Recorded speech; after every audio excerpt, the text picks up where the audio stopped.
Yes, us. Welcome to the Kefi Life Podcast. My name is Kiki Vale, and I'll be your guide to creating a life of Olakala, all is well.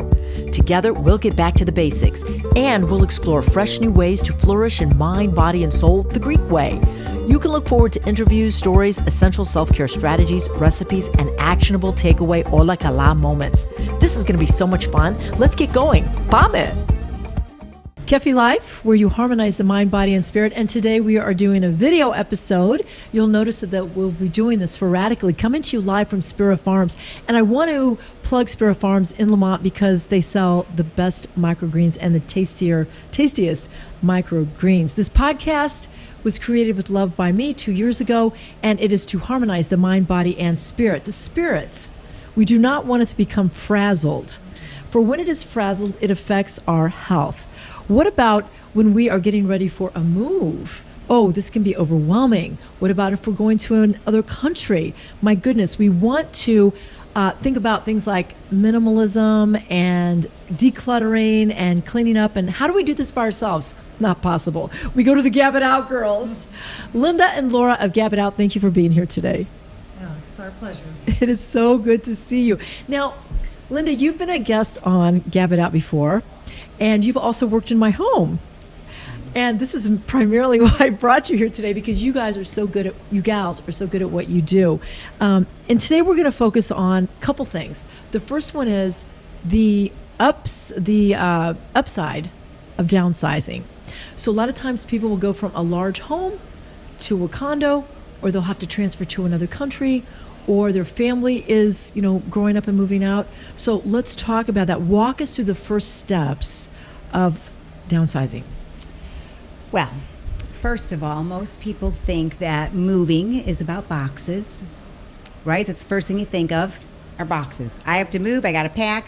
But really, especially when you're downsizing, moving is really about memories. And people get stuck on, I got to get boxes, and they don't really factor in how emotional it's going to be. And especially if you've lived in a home, raised your children there, you've traveled, you have knickknacks, you have all kinds of things. So we recommend, and this is not because not everybody's going to hire Gab Girls to do this, and so we want to try to give some tips and stuff on how to do it yourself. And then if you get overwhelmed, you can call in some help. But the first thing to do is really kind of focus on the things that you love and need to keep with you. Kind of look around your house. Once you decide I'm moving, and the longer you have for your move, the better, because then you can really think through things. But what we tell people is just kind of go through, put stickers on things you want, have your family and friends come for the things you don't want. Then you kind of know what's left. However, it's the little things. It's the coffee mug from Disney World, or the coffee mug that your child made you, or all those little pottery bowls they made in school that people have a hard time parting with.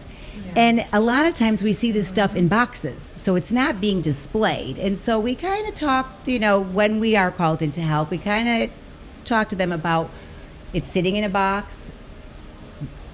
If it's, if it's a memory that you have, it's a great memory, you should have it out. If it's not out, it's not serving you well. Mm-hmm. So a lot of times we actually say to our clients when we're just doing straight organizing jobs is, if you were to move, would you take this with you? Mm-hmm. And it makes people kind of think about why they're holding on to things. But people don't realize the emotional component of moving. So once they kind of, can start thinking about, what do I really want and need and love that makes me feel good, start with that. Then, you just have to think like that and go room by room and just start kind of sorting it, whether it's in your mind or you can do it yourself. You get little boxes out and say keep, donate, sell, gift. Unfortunately, what we do see a lot of are a lot of the things that Yadros and Waterford Crystal and artwork that people cherished and loved and sometimes spent a lot of money on and thought their kids were going to take it. And for some reason, they don't want it. Oh, that's heartbreaking. It is. It really is. I mean, don't we hear that all the time? They're different. The kids are just different, and it's the middle. Like, We're all about, we're so much about minimalism now, and that's kind of why people are using our service, because the trends are changing. And quite honestly, I've worked with you before, and it is so emotional. I never realized it, and that's why I needed you there to sort of guide me and say, like, do you think you love this? Why do you love it? And why is it there? But once you make that decision, oh God, is it liberating. When you have that clear space, you have a clear mind. Can I ask you a question? So since you have worked with us, Yes. and you had to make some decisions on things, and some of them were memory related. Once you made the decision to part with it, is there anything that you can say, you go, oh, I wish I had that still? No. What I really liked is that you took what we kept and put it in a way that I could use it or see it. And the things that I wasn't using or that I didn't need, quite honestly, I don't remember. So that's a good thing, right? Yeah. So, and that's where I think Gab It Out comes into play, is because people like me and most people cannot make those decisions because they just want to hold on to everything. Some of those people are called pack rats or hoarders. So I would imagine, but I would imagine. We all have it in us. It's the truth. It is the truth. It's the truth. You just think, oh, I bought this, and I bought it when I was like pregnant or when I got married and all that good stuff. I would imagine that downsizing could be stressful and an emotional experience with a lot of people. What would you say to somebody like me, an emotional person? How would you help them to deal with what they're feeling, their attachment to what they see? I would say that your memories are in your mind. I mean, you take away this one item and that memory doesn't go away. That'll always stick with you. And if a person has a lot of something, I would say they have a gigantic collection of something. Well, keep one item or something, or say your kids, say you've had kids and you can't keep all their clothes, but maybe you could keep, one or two outfits that really resonate with them. And we also say, it depends where we find the items too. I mean, if they've been in a box in their basement, we're like, okay, well, this has been down here. How often have you come down here to look through this box of memories and use it? And sometimes there's so much stuff in there and it's not labeled properly that even if they wanted to find that item, it would be very difficult to do. But we just did, we worked with a family who was downsizing. They lived there for 37 years in their home, and they had a wall of, shelving with all kinds of knickknacks and different things. And they were going from this 4-bedroom house to a 2-bedroom condo. So we just had to say, what do you love the most? Because you don't have enough space to display all this stuff. Truly, Linda and Laura, this is a mind game. It really is, because you have to make a decision. And once you make that decision, you do feel better about yourself. You can think more clearly, and you're more productive. So I think that that's very important. What about people that are nervous about starting this process? They're like, oh my God, I don't know where to start. I don't know when I can do this. Oh, everybody's nervous. And we do an assessment first. Before we ever get the job, we start with an assessment, and the first words when we walk in there, I am so embarrassed, I'm ashamed. And we're like, we are not here to judge you. We are here to help you. Yeah. We want to make things better for you. We want you to be able to, have people in your home, because some of our clients they no longer entertain because they don't want people to see their clutter. But can I just get back real quick Please. to going back to downsizing? Yeah. One thing that is really important is if you know where you are going, and we usually ask clients, do you have a floor plan? Because that will dictate how much you can bring, because we have, you have 8 feet of closet space. Right now you have 32 feet of closet space. So we really need to, I'll bring a clothing rack in and make it 8 feet wide and say this is how big your closet's going to be, or for furniture placement and artwork. And but another thing too is, and we don't make people get rid of things. And if they're really struggling with it, sometimes you say, let's bring it to your new place and see if it fits there. Let's not make, any, we don't want people to get rid of things that they, will have some regrets for later on. Believe it or not, we only have a couple minutes, but I do want to ask you 2 things. I know it goes fast. What is a clutter catcher? That's why we're Gab Girls. We talk a lot. I do. Listen, I do too. But what is a clutter catcher? And then also, what have you brought with you? I would say a clutter catcher is any surface that is not being used and it's become a space, a depository for your things. And so what we try to do is, if you've got a spot in your house and everything just keeps being dumped there, we'll put something pretty there. Put a vase there, put a flower, some kind of visual reminder that this, your stuff doesn't go there. Excellent. We call it surface Without surface without a purpose. That's like where That's right. stuff goes. Trademark that. Yeah.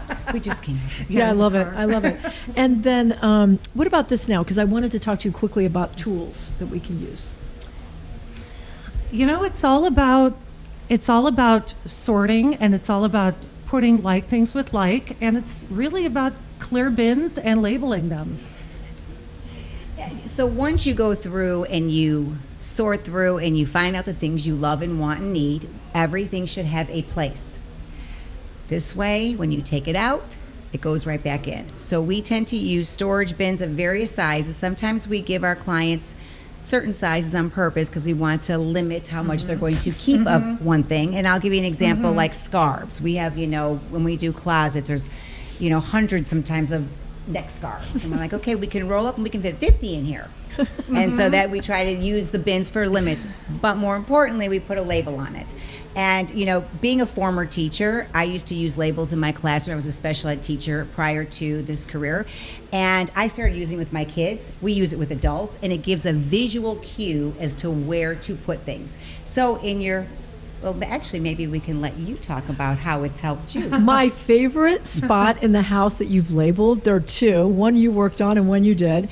The one you did was Mom's Daily, which is all my prayer books and all the books that I read on a daily basis in the morning.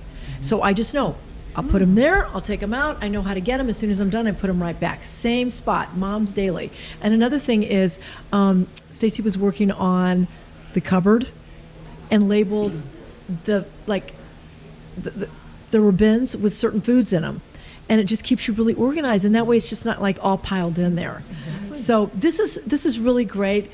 Gab It Out is a great way to get organized, but also to downsize. This has gone way too fast, but there is something to say about organization, clarity of mind, and also feeling good about yourself. Yeah. Our last question is for my special guest, Linda and Laura.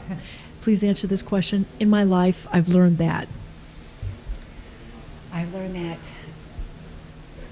Can I tell two things? No. Of course, yes. You must be fun and flexible.